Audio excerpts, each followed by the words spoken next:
Hey Stampers, this is Barb Reed, the Wexford Stamper, and I'm here again today to show you a new three-dimensional project that I have come up with.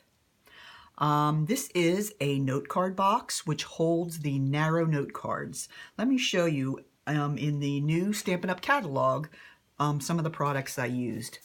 The suite that I used is called Tropical Escape, and this is an amazing suite. It has such beautiful colors and such amazing images. Here we have the Tropical Chic stamp set. And of course the stamp set comes with some corresponding framelits. And if you get both of those together, you can save 10% on your purchase.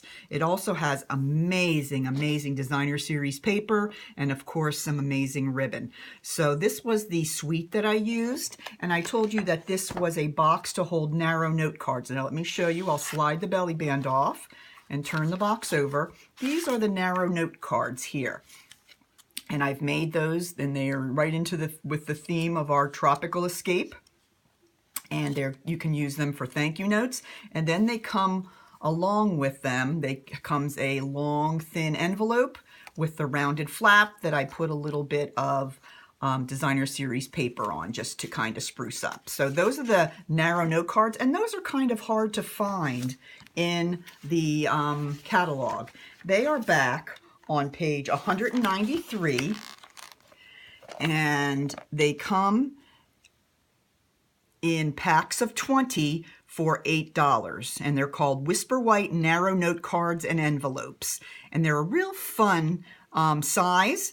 They are 2.5 by 4.5. So we've got the regular standard note cards. We have a mini note card which is 3 by 3, and now we've added this lovely narrow note card which is 2.5 by 4.5. So Stampin' Up! Has come up with some great options when you need to make some notes. All right, so let me show you what we have here. Okay, this video I'd like to show you how I made the box.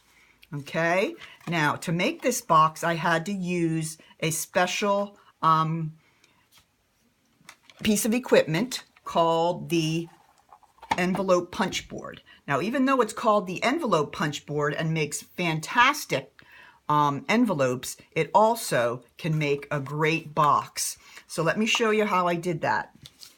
What I did to start the box off, I started with a 7.5 inch by 7.5 inch piece of powder pink cardstock. Okay, and what I did was I lined up the first side of the cardstock at 2 5/8. So if you look up here, there's some measurements. I went out to where it says 2 5/8.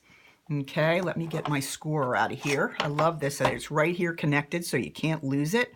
So I put my paper on 5/8, 2 5/8, sorry. I punched and I scored.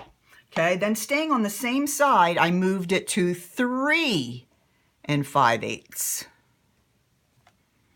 I punched and I scored.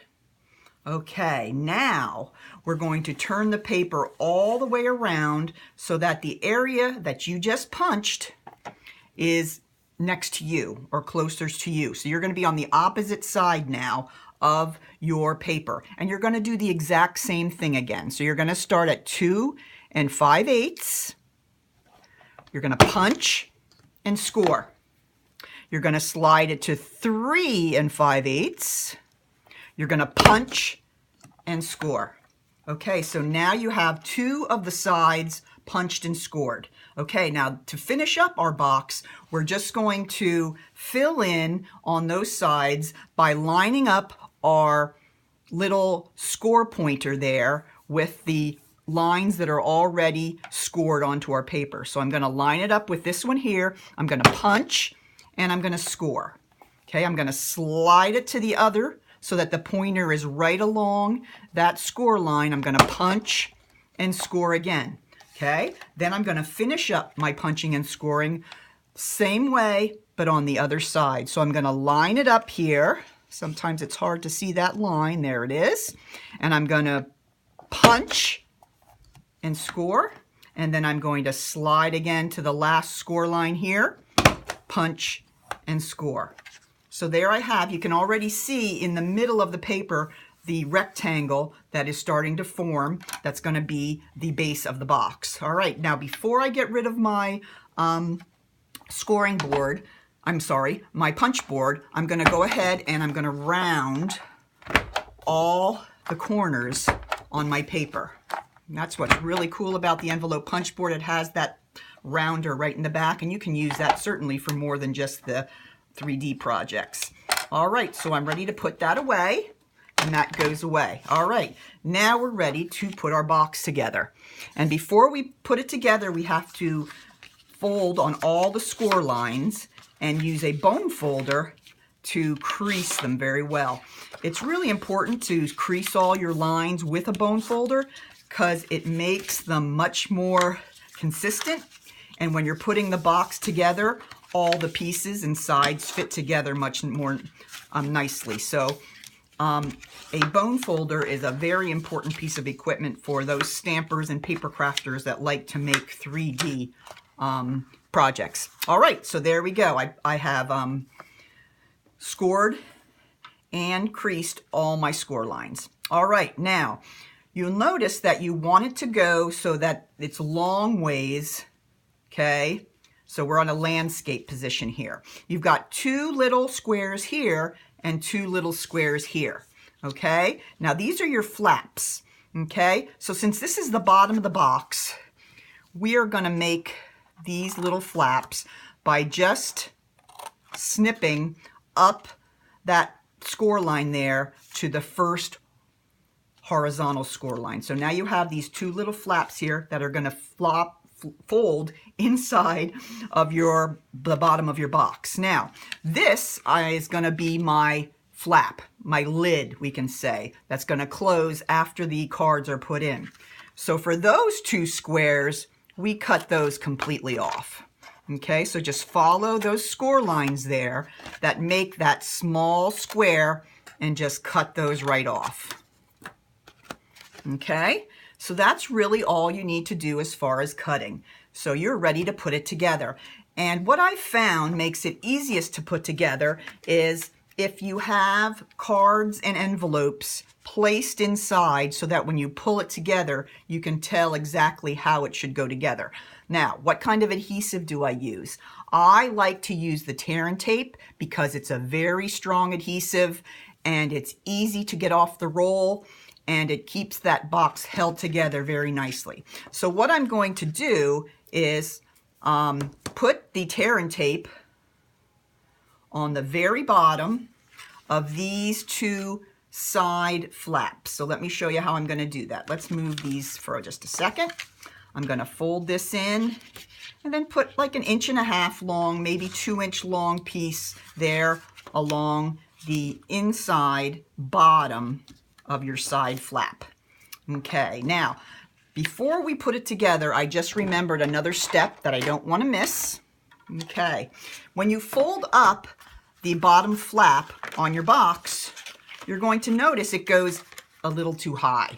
Okay, and it really doesn't look nice. And so if you want to have a nice, more finished look on the top, what I've done is I put the edge of the envelope box up to the top of my cutter, and then I move it out here so that the flap, the point of the flap is right at 1 inch. And then I use my cutter and I cut that little portion off.